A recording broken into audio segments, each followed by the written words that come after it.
जमीन मुसलमानों की होगी और मालिक होगा हिंदू। वक्फ बोर्ड को लेकर जो फैसला हुआ उसने मुस्लिम तबके को परेशान कर दिया, लेकिन बीजेपी यही चाहती है कि वक्फ बोर्ड की जो जमीन है, आपको बता दें कि वक्फ बोर्ड के पास सबसे ज्यादा जमीन है तीसरे नंबर पर।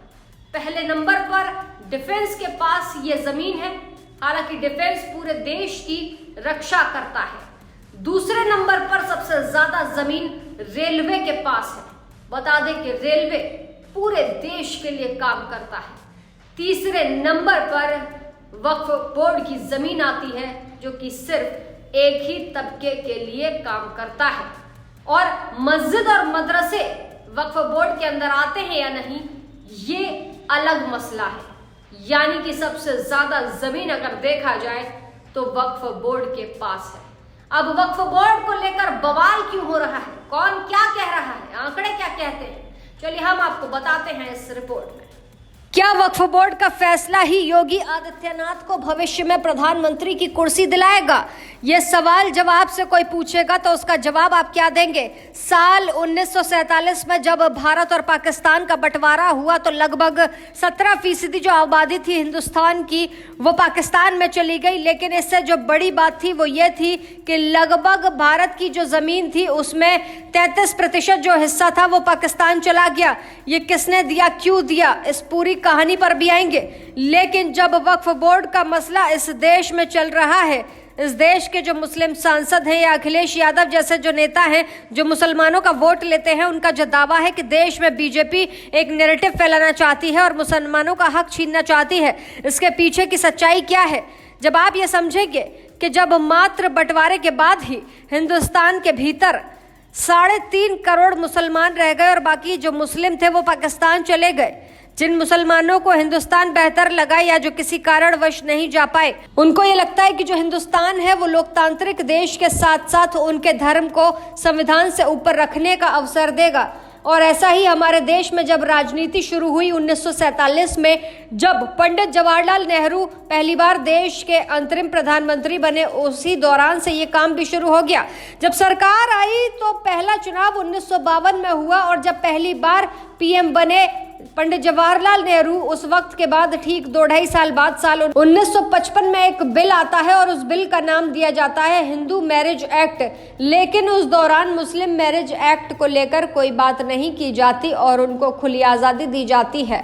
वक्फ बोर्ड की जो ज़मीन है उसको अगर आप समझने की कोशिश करेंगे तो आप देखेंगे कि भारी संख्या में ये जमीन एक धर्म को दी गई। जब भारत अलग हुआ उस वक्त 70% आबादी और 33% जमीन पाकिस्तान को चली गई। 3.5 करोड़ मुसलमानों के लिए ये नीति किसकी बनाई गई है कि भारी संख्या में 9 लाख हेक्टेयर जमीन वक्फ बोर्ड के पास है। और इसके अलावा जो इमामबाड़े हैं, मदरसे हैं, मस्जिदें हैं, ये जो बने हुए हैं, ये ज़रूरी नहीं कि वक्फ बोर्ड की ज़मीन पर बने हैं। यानी कि अगर आप उसका हिस्सा भी जोड़ेंगे तो आपको लगेगा कि लगभग एक पाकिस्तान का हिस्सा जो साल 1947 में चला गया था, वो हिस्सा एक धर्म के पास कंट्रोल करने के लिए भारत में ही अभी भी मौजूद है। इसीलिए वक्फ बोर्ड पर कई बदलाव हुए, लेकिन नरेंद्र मोदी सरकार का जो बदलाव था वो अब तक का सबसे बेहतर बदलाव कहा जा रहा है। और इससे जनता को क्या फ़ायदा होगा, बीजेपी के भविष्य पर क्या फ़ायदा होगा, बीजेपी कैसे इस पूरे मुद्दे को लेकर एक धर्म को ये बताने की कोशिश कर रही है कि भारत की जो ज़मीन है वो भारत के काम ना आके पाकिस्तान की प्रयोगशाला के लिए इस्तेमाल की जा रही है। जो मदरसे आसाम के भीतर बंद किए गए, उनमें से ज़्यादातर जो मदरसे थे वो गलत गतिविधियों में पाए जाते थे। अब सवाल ये उठता है कि ज़मीन भारत की और प्रयोगशाला पाकिस्तान की बनाने के पीछे की जो सोच है उसी का पोस्टमार्टम करने का वक्त आ गया है।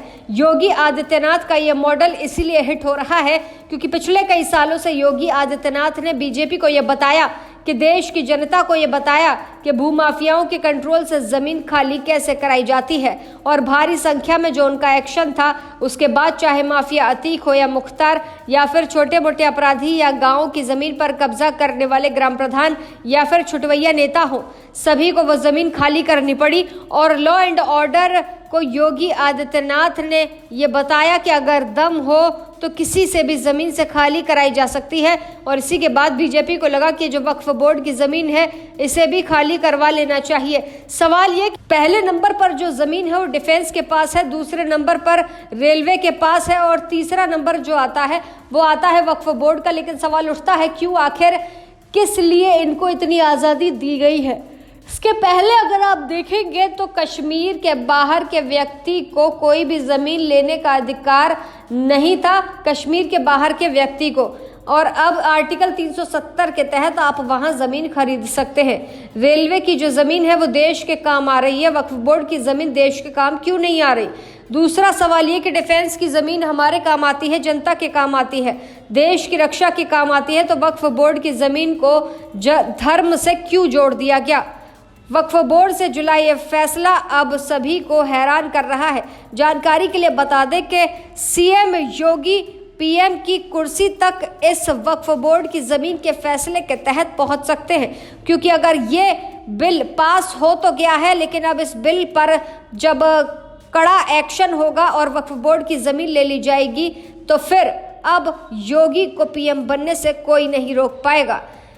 बीजेपी को लगा था कि बवाल हो सकता है, लेकिन योगी आदित्यनाथ के होते हुए बवाल नहीं हो सकता। साफ संदेश देश के अंदर गया, इनकार नहीं करना चाहिए।